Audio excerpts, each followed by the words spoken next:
Nichi maqaan koo Ashabir Waaqayyoodha leengisaa kutaa magaalaa Manaabichuu. Taphnarraa akkuma laaltan tapha bareedaa taphannee tapha shaggar darbii shaggar waan ta'eef kan dura sabbata faana taphannee shambanni nu injifatee tureyyuu amma immoo sanirraa fooyyannee galmoonirraa galaanis garii fooyyaa ture.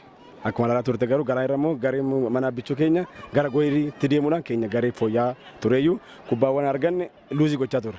Kanaan booda garii keenya machichuu qabna kubbaawwan arganne kana galchiirratti galchinee gareewwan jiran mo'achuudhaaf jechuudha kaayyoon keenya. Qophiin kanaan dura taasifne akkuma kanaan dura agartan kuwaasii dhaabbataa duratti galaa ture garee kaan caalamaa hin turre isa rakkoo hin jettan kuwaasii dhaabbatan akkamitti fudhata kala kuruu qabna kuwaasii arganne immoo akkamitti gala goolii deemee iskoor goona kan jedhudha irra caalaa immoo taphicharraa tapha darbii waan ta'eef hin beeka waan ta'eef tokkoffaa isa kana mo'udha kan jedhudha kaayyoon keenya qabxii irra jirurra achaadhaa tapha lama mo'amneera waan ta'eef miira san keessaa bahuudhaaf taphaarraa dirqama mo'uu qabna kan jedhudha taphoota keenya wajjin waliin dubbannee hojii tapha waliin dubbannee taphaarraa hin ajjeesna kan jedhudha miira jabaadhaan amreegaadhaan dirree seenne jechuudha. Inni guddaan ga'umsa taphoota keenya akkuma agartan beenchisaa jammaree warra dirree seenillee kaka'umsa mo'uu qabna keessatti onni mo'uu waan qabaniif kanaan ammas taansee tapha kana itti fufsiisuudhaaf yaadna.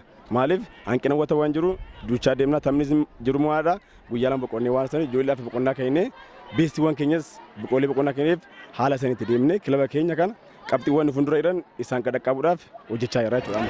Eshi duraan dursee deeggartoota kutaa magaalaa Manaabichuutti baga gammadee jechuun barbaada.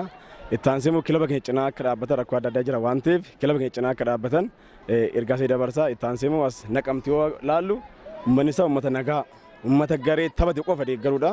Amma dhufee argeetu uummanni nagaadha. Indoom Oromiyaa Pirimeer Liigii irraayyuu Beeraa Liigii illee carraan kennameef kan jedhudha. Uummanni baay'ee bareeda. Tapha gaa'ii nama taphateef deeggaru. Amma dhufee amma argeet garee taphateef harka rukutu jechuudha. Kanaafuu garee kana guddaa galatoomaadhaan ulfaadha jechuun hin barbaada.